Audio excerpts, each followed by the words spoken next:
이런 말이 있습니다. 감사는 물 위에 기록하고 섭섭함은 바위 위에 기록한다라는 말이 있습니다. 사람들은 매일매일 우리 하나님께서 우리 가운데 베풀어 주시는 하나님의 사랑을 받고 살아가지만 그 사랑을 의식하지 못하고 살아갈 때가 너무나도 많은 것을 보게 됩니다. 그러하기에 우리가 가장 잊고 살아가는 것 중에 하나가 바로 감사일 것입니다.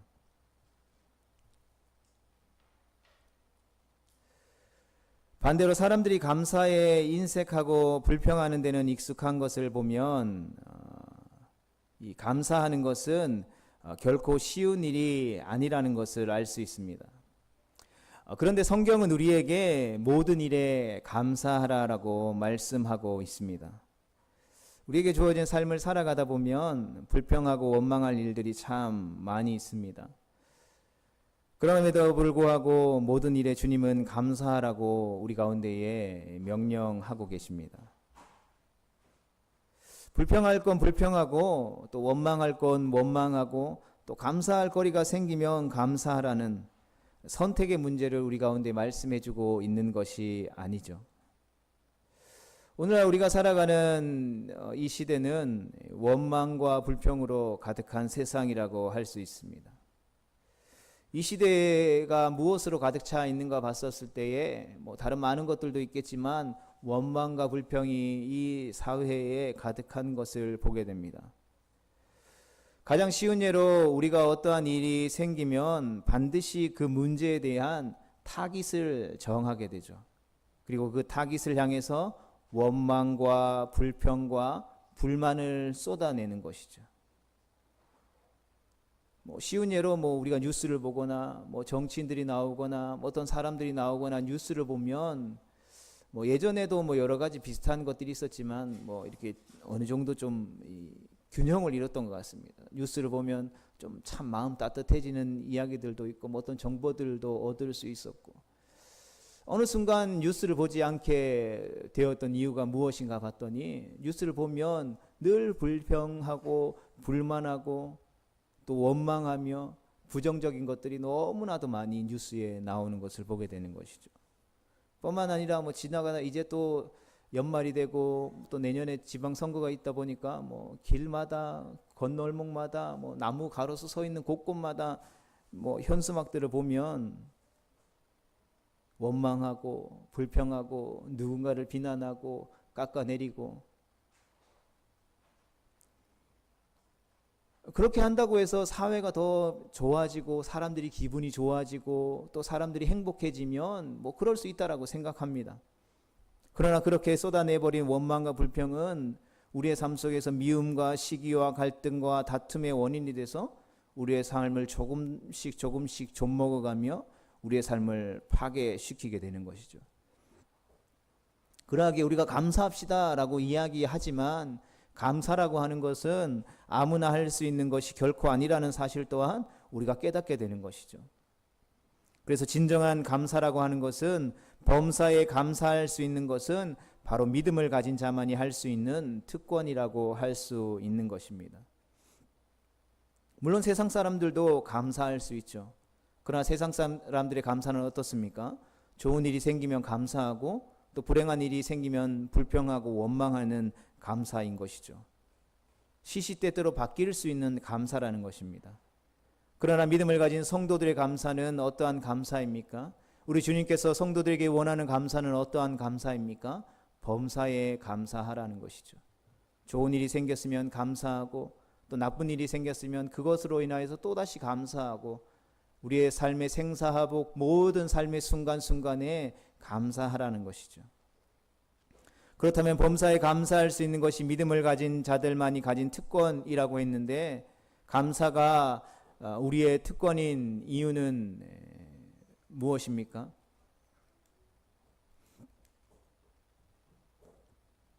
그 이유는 바로 예수 그리스도 때문입니다.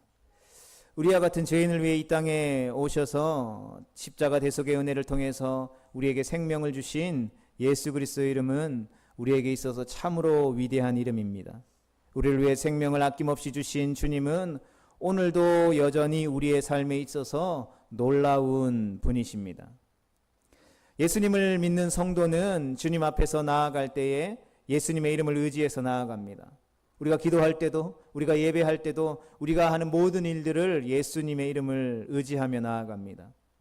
그리고 우리는 예수님의 이름으로 주님 앞에 나아가 기도하고 있으며 그 기도를 통해서 우리는 수많은 응답과 사랑을 받고 살아가고 있습니다.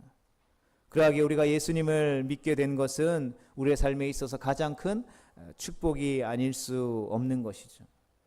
예수님을 모르고 예수님을 믿지 않는 사람들에게 예수님을 믿게 된 것이 우리의 삶의 가장 큰 축복이다라고 이야기하면 세상 사람들은 공감할 수 없겠죠.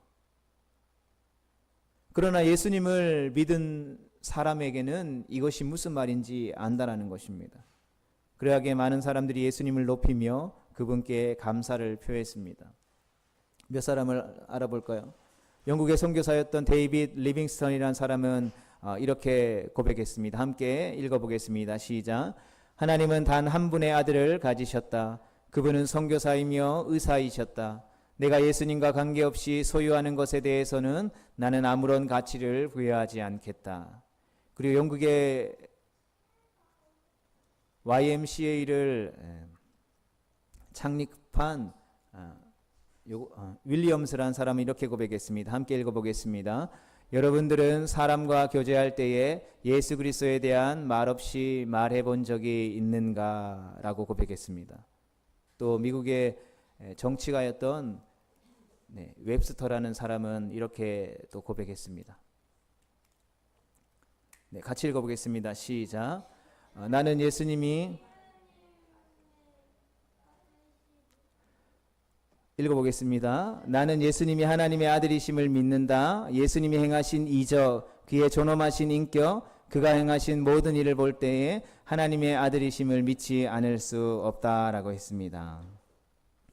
때로는 우리가 이 땅을 살아가면서 예수님의 이름을 너무나도 자주 듣게 되기 때문에 때로는 예수님을 지나쳐 버리는지도 모르겠습니다. 우리가 예수님의 이름으로 구할 때에 얼마나 귀한 것을 많이 주셨는지 우리는 생각해 볼 수 있어야 하는 것입니다. 그래서 히브리서 3장 1절의 말씀에 보면 예수님을 깊이 생각하라고 했습니다. 왜 예수님을 깊이 생각하라고 히브리서를 기록한 저자가 이야기했습니까?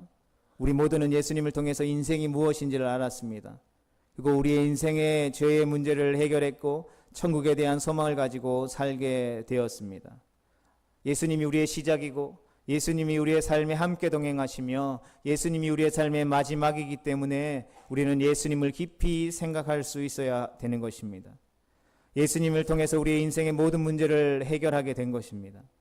그러하기에 우리는 매일매일 예수님을 생각하고 예수님이 기뻐하시는 뜻이 무엇인지 분별하는 삶을 살아야 하는 것이죠. 또 사도 바울은 예수님을 만난 것이 너무 기뻤습니다. 예수님이 너무 좋은 나머지 감정을 억제하지 못하고 그는 환호성을 지르듯이 이렇게 고백했습니다. 좀 넘겨주시겠어요? 빌립보서 3장 7절에서 9절까지 말씀 함께 보겠습니다. 시작. 그러나 무엇이든지 내게 유익하던 것을 내가 그리스도를 위하여 다 해로 여길 뿐더러 또한 모든 것을 해로 여김은 내 주 그리스도 예수를 아는 지식이 가장 고상하기 때문이라.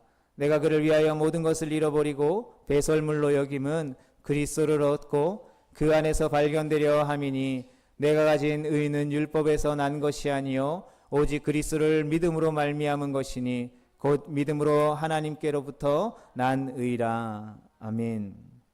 세상에 수많은 많은 종교와 우상들이 존재합니다. 그럼에도 불구하고 우리가 예수 그리스도를 나의 구주로 믿게 된 것은 전적인 하나님의 은혜라는 것이죠. 그러하기에 우리는 감사해야 한다라는 것입니다. 많은 유혹 가운데에서 예수님을 믿고 하나님의 거룩한 백성이 되어서 천국에 갈 수 있다는 것이 우리에게 있어서 얼마나 감사한 일입니까? 하나님께서 죄 많은 우리를 불러주시고 하나님의 자녀 삼아주신 것에 감사하지 않을 수 없는 것입니다. 그래서 우리가 시간이 되고 나이가 들면 죽음이라는 것을 맞이하게 됩니다. 그리고 남녀노소 나이에 불문하고 언제든지 우리가 하나님의 부름을 받고 죽음이라는 것을 맞이할 수 있게 됩니다. 그러나 그럼에도 불구하고 우리가 그 죽음을 두려워하지 않고 기쁨으로 받아들일 수 있는 이유는 무엇입니까? 우리의 삶이 지금 이 땅에서의 삶으로 끝나는 것이 아니라 우리가 죽고 난 이후에 심판이 있고 그 심판대 앞에서 그 예수 그리스도의 보혈의 능력을 의지하여서 우리가 의롭다 하심을 받아 하나님이 계신 천국에 들어갈 수 있기 때문인 것이죠. 천국에서 왕노릇하며 하나님과 함께 영원한 나라에서 하나님과 함께 영원토록 즐거워할 수 있기 때문에 우리는 죽음을 결코 두려워하지 않고 기쁨과 감사함으로 받아들일 수 있는 것입니다. 이처럼 우리가 예수님 그분으로 인해서 감사할 수 있게 되기를 주님의 이름으로 축복합니다. 그러하기에 우리의 삶에 차고 흘러 넘치는 감사는 아무나 할 수 있는 것이 아니라 믿음이 있어야 가능한 것입니다. 그래서 믿음이 우리의 삶에 뿌리 내려 깊이 박혀 있어야 한다라고 오늘 골로새서의 말씀은 우리에게 말씀하고 있는 것입니다. 믿음이 깊이 뿌리지 내리지 못한다면 금방 흔들릴 수 있기 때문인 것이죠. 감사하며 살다가도 또 삶의 크고 작은 문제나 유혹을 받으면 우리는 감사를 빼앗길 수 있는 것입니다. 그래서 하나님은 이스라엘 백성들의 마음에 감사가 뿌리 박히기를 원하셔서 이스라엘 백성들에게 절기를 통해서 억지로라도 감사할 것을 명령하고 있는 것이죠. 출애굽기 23장 우리 14절로 17절까지 말씀을 함께 보겠습니다. 시작. 너는 매년 3번 내게 절기를 지킬지니라. 넘겨주세요. 너는 무교병의 절기를 지키라. 내가 내게 명령한 대로 아비보르의 정한 때에 1해 동안 무교병을 먹을지니 이는 그 달에 내가 애굽에서 나왔음이라. 빈손으로 내 앞에 나오지 말지니라. 넘겨주세요. 맥주절을 지키라. 이는 내가 수고하여 밭에 뿌린 것의 첫 열매를 거둠이니라. 수장절을 지키라. 이는 내가 수고하여 이룬 것을 연말에 밭에서부터 거두어 저장함이라. 내 모든 남자는 매년 3번씩 주 여호와께 보일지니라. 아멘. 출애굽기 23장 14절로 17절 가운데 기록되어져 있는 이스라엘의 3번의 절기는 모두 감사의 절기입니다. 그래서 우리는 이스라엘 백성들이 이 감사의 삶을 살기를 원하신 하나님의 뜻을 이 절기를 통해서 엿볼 수 있는 것입니다. 넘겨주세요. 첫 번째 절기는 바로 유월절입니다. 유월절은 이스라엘 백성들이 애굽의 노예 생활을 하다가 430년 만에 해방된 것을 기념하는 절기입니다. 애굽의 억압된 생활에서 자유를 얻은 날입니다. 우리나라로 치면 광복절이라고도 할 수 있겠지만 그보다 더 큰 감격이 있는 날인 것이죠. 유월절은 7일 동안 지키게 되는데 허리에 띠를 띠고 신을 신고 지팡이를 짚고 아주 급하게 누룩 없는 빵과 쓴 나물을 먹으면서 절기를 지키게 됩니다. 누룩 없는 딱딱한 빵을 무교병이라고 합니다. 그래서 유월절을 다른 말로 무교절이라고도 표현합니다. 세상 그렇게 맛이 없고 딱딱한 빵이 무교병과 쓴나물이었습니다. 제가 2010년에 이스라엘을 갔었을 때에 잠깐 경험해 봤는데 이걸 왜 먹나 싶은 생각들이 드는 거죠. 그들은 무교병과 쓴나물을 먹으면서 과거의 이스라엘 자신의 조상들의 출애굽 때를 재현하는 것입니다. 무교병과 쓴나물을 먹으면서 우리는 결코 그날을 잊어서는 안 된다라는 것을 새롭게 다짐하는 것입니다. 그리고 애굽에서 나온 것과 광야 생활 40년을 감사하게 되는 것이죠.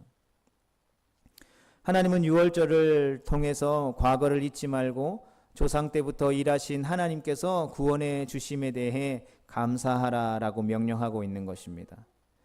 그래서 이스라엘 백성들에게 있어서 가장 중요하고 필요한 것은 바른 역사 의식이었습니다. 하나님께서 조상들에게 행하신 역사는 그들에게 있어서 매우 중요하기 때문이죠. 하나님은 조상 때부터 행하신 일에 대해서 감사하도록 가르치셨습니다. 예전에 구원받도록 하신 것에 대해서 그들은 항상 감사해야 하는 것이죠. 이처럼 하나님은 유월절을 통해서 하나님은 과거의 이스라엘 백성들에게 베푸신 놀라운 구원의 은혜를 감사하라라고 명령하셨습니다. 두 번째는 초막절과 수장절입니다. 이 절기는 오늘날 우리가 지키고 있는 이 추수감사절에 해당합니다. 수장절이라고도 하고 초막절이라고도 표현되어지는 것이죠. 추수감사절은 열매를 거둬들이고 저장한 연말에 지키게 됩니다. 한 해 동안 농사 지은 것들을 수확을 마친 후에 하나님께 감사하는데 철저하게 감사하는 것이죠. 단지 1년 동안만의 사건을 감사하는 것이 아니라 이스라엘 백성들 가운데 행하신 하나님의 은혜에 대해서 감사했습니다. 그래서 이 초막절, 수장절, 즉 우리로 치면 이 추수감사절이 되면 이스라엘 백성들은 한 주간 온 가족이 함께 텐트나 천막을 가지고 들판이나 광야로 나아가서 그곳에서 텐트를 치고 생활하면서 하나님의 은혜를 자녀들에게 가르치며 감사했습니다. 실제로 지금도 이스라엘을 가보면 도시 곳곳에 공원에 이 텐트를 치며 생활할 수 있는 문화들이 이스라엘에는 자연스럽죠. 제가 2010년에 이스라엘을 약 3주 정도 선교 활동을 위해서 방문했을 때도 이 선교비를 아끼기 위해서 이스라엘 곳곳을 다니면서 공원이나 또 해변가나 이런 조금 날씨가 춥지 않으니까 충분히 텐트 치고 잘 수 있는 거죠. 한 2명, 3명 잘 수 있는 텐트에 2-3명씩 이렇게 팀을 이뤄서 공원에서 자고 아침에 일어나서 공원에 있는 수도가에서 세수하고 또 땀을 너무 많이 흘리니까 이렇게 담요 같은 걸로 둘러싸서 형제들은 샤워하기도 하고. 이스라엘 백성들에게 있어서 초막 텐트 생활은 자연스러운 것이죠. 한 주 동안 그 텐트에서 이 가족들이 함께 지내면서 이 구약 이 모세오경이라고 일컫는 창세기부터 신명기의 말씀을 읽으면서 40년 동안 이스라엘 백성들이 광야에서 어떠한 삶을 살았는지, 왜 그러한 삶을 살았고 그 삶을 사는 동안 하나님이 어떠한 은혜들을 베풀어 주셨는지 감사하고 자녀들에게 가르쳤던 것이죠. 40년 동안 광야 생활하면서 우리 조상들이 어떻게 살았고 불평하다가 이렇게 됐고 하나님께서 만나와 메추라기를 통해 먹이셨고 반석에서 물이 나게 하셨으며 40년 동안 신발과 의복을 갈아입지 않았음에도 불구하고 그것이 헤어지지 않았다라는 내용들을 생생하게 그 광야에서 살아가면서 가르치는 거죠. 그러니까 말만 가르치는 게 아니라 실제적인 삶을 통해서 살아있는 그 교육의 현장이 되도록 했다라는 것이죠. 그래서 오늘날 한국 교회의 문화로 치면 우리가 여름이나 겨울에 수련회를 통해서 특별한 하나님의 은혜들을 기억하고 또 하나님의 말씀을 배우는 것과 이 비슷한 맥락이라고 할 수 있는 것입니다. 여러분, 그렇게 매년 한 주간 먹고 자면서 하나님의 사랑과 은혜에 감사하며 가르침을 받는 자녀들이 어떻게 되겠습니까? 그들은 평생 하나님의 은혜를 간직하며 살게 되는 것이죠. 하나님이 함께 하실 때에 40년 동안 그 광야 생활 가운데에 이스라엘 백성이 부족함 없이 살았다라는 것을 생생하게 배우게 되는 것이죠.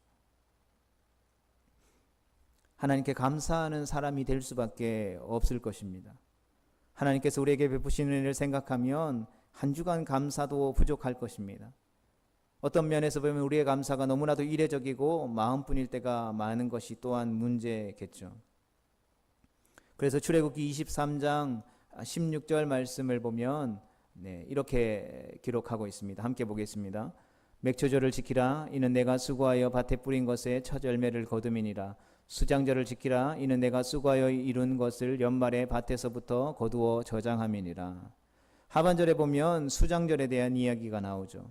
연말에 감사라는 것은 하나님께서 조상들에게 행하신 일과 자신들의 도우심에 대해 감사를 매년 하라는 것이죠. 이스라엘 백성들은 매년 초막절을 지킵니다. 몇 년에 가끔 하는 것도 아니고 일생에 한 번 하는 것도 아니고 죽기 전에 한 번 하는 것도 아니라는 것이죠. 매년 꾸준히 하는 것이죠. 왜 그렇습니까? 이 말은 감사라고 하는 것은 때를 넘겨서는 안 된다라는 것을 말해주고 있는 것이죠. 이처럼 감사에 있어서 또한 중요한 것은 때를 넘기지 않는 것입니다. 그 해를 넘기고 몇 년 후에 생각날 때 감사하는 것이 아니라 때를 넘기지 말고 감사하라라고 말씀하고 있는 것입니다. 세 번째 절기는 맥추절입니다. 맥추절은 40년의 광야 생활을 마치고 이제 가나안 땅에 입성한 이스라엘 백성들이 그 가나안 땅에서 첫 번째 열매를 뿌리고 수확한 것에 대한 감격을 마음에 품고 하나님 앞에 감사했던 절기입니다. 이스라엘 백성들은 광야 40년 동안 하나님이 주신 것을 의존했죠. 광야는 뭐가 있는 곳입니까? 없는 곳입니까? 광야는 아무것도 없는 것이죠.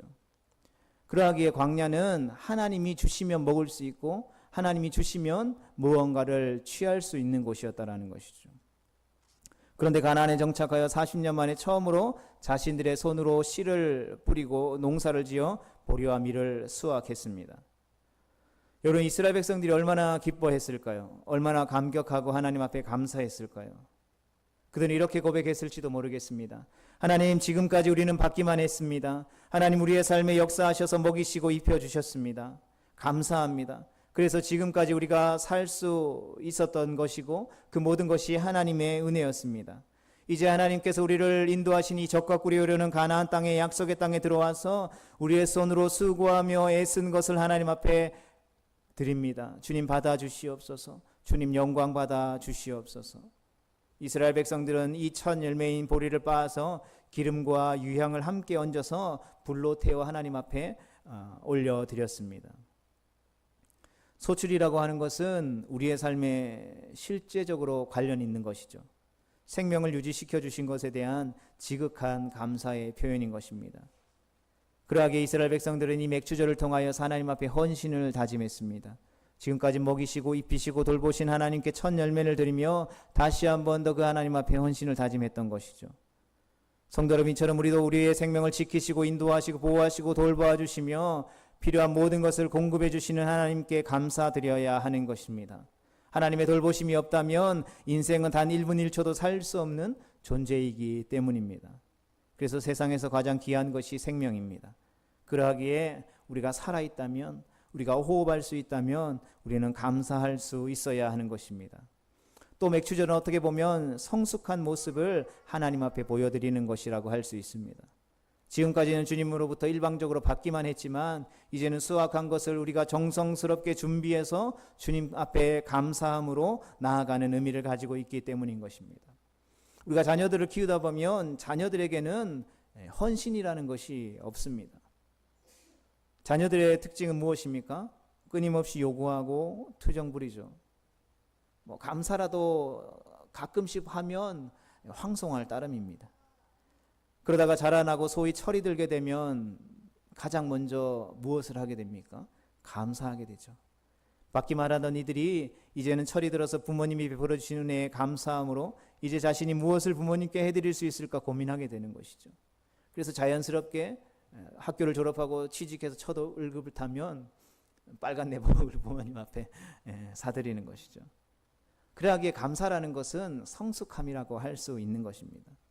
매일매일 감사하며 사는 것은 이처럼 하나님을 기쁘시게 해드리는 성숙한 신앙의 모습인 것이죠. 그럼에도 불구하고 오늘날 우리는 감사하지 못하는 이유가 무엇이겠습니까? 그것은 첫사랑을 잃어버렸기 때문은 아닌지 생각해 봅니다. 이스라엘 백성들도 마찬가지였습니다. 그런 의미에서 맥주절에 첫 수확한 것을 그날의 감격을 생각하며 하나님께 첫사랑을 마치 드리듯 한 제사로 감사를 드리는 것이 바로 맥주절이라고 할 수 있는 것이죠. 광야와 같은 인생길에서 하나님이 지키시고 입히시고 먹이시고 돌보신 하나님의 사랑에 감사하는 것, 그리고 그 사랑을 잊지 않고 살겠다라는 믿음의 고백, 세상에서 소망 없이 살아가던 우리를 하나님의 자녀 삼아 주셔서 예수님을 믿게 하시고 하나님을 예배할 수 있게 하신 하나님 앞에 올려드리는 그 감사의 고백, 이와 같이 하나님의 사랑을 생각하며 언제나 첫사랑의 자세로 살기를 원하는 믿음의 고백이 바로 맥주절 감사에 담긴 영적인 의미인 것입니다. 성도 여러분, 감사는 마음과 말과 행동을 모두 동원하여서 하나님 앞에 올려드려야 합니다.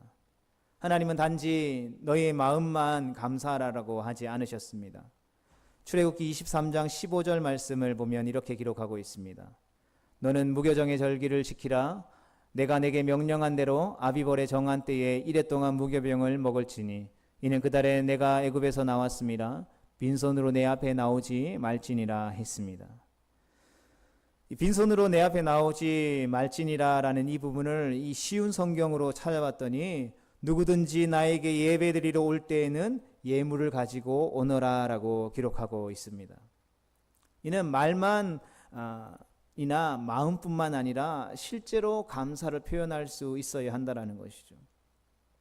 이 땅의 모든 소출이 하나님의 은총으로 주어진 것임을 알고 구체적으로 감사하라라고 명령하신 것입니다. 우리가 지금까지 살아온 것은 바로 하나님의 공급하심과 하나님의 돌보심과 하나님의 은혜였음임을 고백합니다. 우리에게 주어진 삶을 살아낼 수 있는 그 모든 것은, 우리의 삶에 있는 그 모든 것은 하나님께서 주신 것이라는 것입니다. 세상에서도 감사한 마음을 전할 때 선물을 우리가 주게 되죠. 이처럼 하나님도 구체적인 감사의 표현을 원하고 계시다라는 것이죠. 문제는 감사를 구체적으로 하나님 앞에 표현하는 것이지, 그러한 감사를 표현하는 크기와 방법의 문제가 아니라는 것을 우리는 기억해야 하는 것이죠. 하나님이 돈이 없어서, 하나님이 부족한 것이 있으셔서 우리에게 막 깡패처럼 너 있는 거 가지고 와 라고 말씀하시는 것이 아니라는 것을 우리는 기억해야 되는 것이죠. 예수님께서 이 땅에 오셔서 그 공생의 사역들을 하시면서 성전에 앉으셔서 헌금하는 이들의 모습을 보셨습니다. 주님께서 보신 것이 무엇입니까? 많은 것들을 하나님 앞에 올려드리는 그 바리새인들의 예물을 하나님께서 기뻐하셨습니까? 아니면 자기에게 있는 것 중에 하나님 앞에 드릴 수 있는 자신의 모든 것을 드린 그 과부의 두렵돈을 하나님이 기뻐하셨습니까? 하나님이 부족한 것이 있으셨으면 과부의 두렵돈을 내팽개치며 그 과부의 두렵돈을 다시 돌려보냈겠죠.